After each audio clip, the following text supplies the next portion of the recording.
Lebih bagus mesin DOHC lah. Motor sport itu mesinnya ya harus DOHC. Mesin SOHC itu mesin motor bebek kali.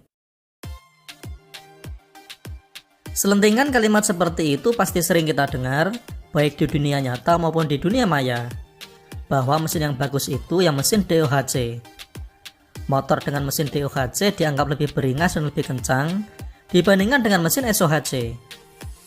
Motor dengan mesin DOHC juga dianggap memiliki nilai prestis yang lebih tinggi. Nah, berbicara mengenai kedua jenis mesin tersebut, tentu tak akan lepas dari rivalitas motor sport di tanah air, di mana pada kelas sport firing 150cc ada 3 motor yang bersaing ketat dan memakai kedua jenis mesin tersebut, yakni Honda CBR 150R dan Suzuki GSX-R 150 dengan mesin DOHC-nya, melawan Yamaha R15 dengan mesin SOHC plus VVA-nya. Lantas apakah ini berarti mesin R15 lebih jelek dari kedua rivalnya tersebut? Kita akan ulas di sini.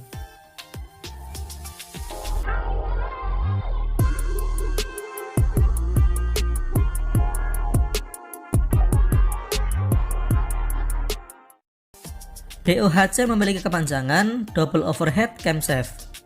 Artinya di dalam head mesinnya memiliki 2 buah cam yang berfungsi mengatur bukaan klep yang umumnya berjumlah 4 buah klep dalam satu silindernya. Keuntungan memiliki double cam serta 4 klep ini memiliki variasi dan timing bukaan klep banyak sehingga mampu menghasilkan RPM yang lebih tinggi dan tentu saja berimbas pada power yang dihasilkan menjadi lebih besar. Kelemahan mesin DOHC adalah pada putaran mesin rendah, kinerja mesin akan terasa berat karena harus memutar 2 buah cam sekaligus. Alhasil torsi yang dihasilkan pada mesin DOHC cenderung lebih kecil karena dikorbankan untuk memutar 2 buah cam tersebut. Kekurangan lain pada mesin DOHC adalah konsumsi bahan bakar yang cenderung lebih boros karena memiliki profil bukaan klep yang sama besarnya di setiap putaran mesinnya. Honda CBR 150R dan Suzuki GSX-R 150 memakai mesin berjenis DOHC sebagai nilai jualnya, meskipun ada perbedaan bore stroke pada keduanya. Yakni pada CBR 150R memakai ukuran bore stroke yang hampir mirip atau disebut dengan near square. Hal ini dilakukan agar torsi di putaran bawah tetap terjaga dan bisa menekan konsumsi bahan bakar meski potensi DOHC putaran atasnya tak semaksimal milik GSX-R 150. Ini makanya banyak yang bilang mesin CBR 150R tidak pure DOHC.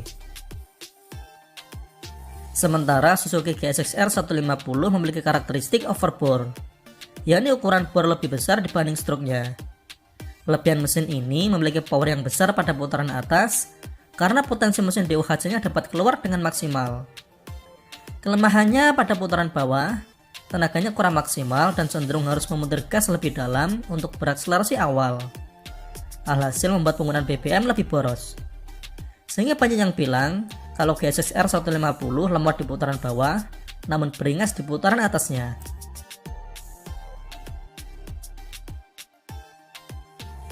Sementara mesin SOHC merupakan kependekan dari Single Overhead Camshaft, yang artinya dalam head mesinnya hanya memiliki 1 buah cam saja untuk menggerakkan klep. Namun jumlah klep pada mesin SOHC lebih fleksibel. Bisa memakai 2 klep saja, atau 3 klep, bahkan 4 klep seperti mesin DOHC.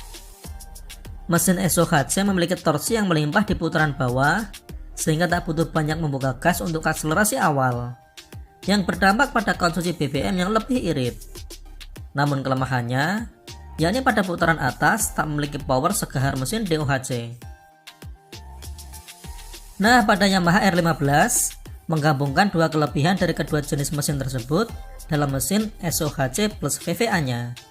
Artinya mesin ini jambak di putaran bawah dan powerful di putaran atas, namun memiliki konsumsi bahan bakar paling irit di kelasnya.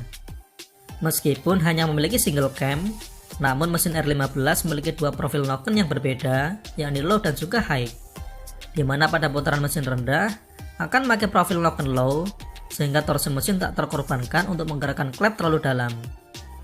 Sementara pada putaran mesin tinggi, noken akan dirubah ke profil high untuk memasok campuran bahan bakar dan udara lebih banyak, yang otomatis menghasilkan power lebih besar dibandingkan profil noken low-nya. Perpindahan profil noken low ke high ini terjadi pada RPM tertentu yang sudah diatur. Dan piranti yang bertugas merubah profil noken ini adalah sebuah solenoid atas perintah dari ECU. Dan sistem cerdas inilah yang disebut Yamaha sebagai VVA alias Variable Valve Actuation.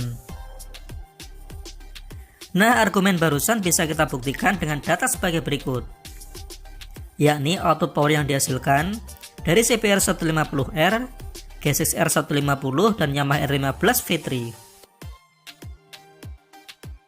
Mesin CBR 150R menghasilkan power maksimal di angka 17,1 PS pada 9000 rpm dan torsinya sebesar 14,4 Nm pada 7000 rpm. Sementara G6R 150 menghasilkan power maksimal di angka 19,1 PS pada 10.500 rpm dan torsinya sebesar 14 Nm pada 9.000 rpm.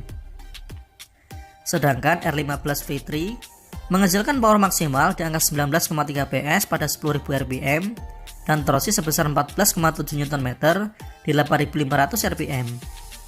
Dari data di atas, jelas Yamaha R15 mengungguli kedua rivalnya baik dalam output power maupun torsinya. Padahal ini SOHC loh sob. Lantas kenapa power CBR cukup jauh tertinggal dari G6R 150 yang sama-sama bermesin DOHC? Hal itu karena konfigurasi bore stroke-nya tadi sob, near square berbanding dengan overbore. Namun torsi CBR lebih unggul dari GSX sebesar 0,4 Nm dan itu dihasilkan pada putaran mesin yang lebih rendah. Itu artinya untuk jalanan perkotaan yang macet, stop and go, karakter mesin CBR 150R lebih cocok.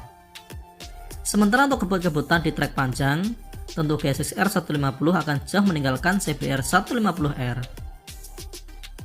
Nah, buat kamu yang menginginkan keduanya, yakni cocok buat harian di perkotaan dan bisa diajak ngebut saat di lintasan panjang, plus lebih hemat bahan bakar, Yamaha R15 adalah jawabannya. Dan berikut beberapa data akselerasi dan top speed dari ketiga motor yang diambil dari berbagai sumber, termasuk konsumsi rata-rata bahan bakarnya. Pengetesan akselerasinya sendiri menggunakan Resologic Performance.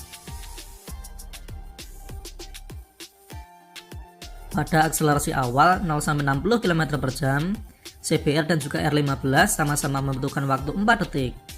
Sedangkan G6R 150 membutuhkan waktu lebih lama yakni 4,2 detik.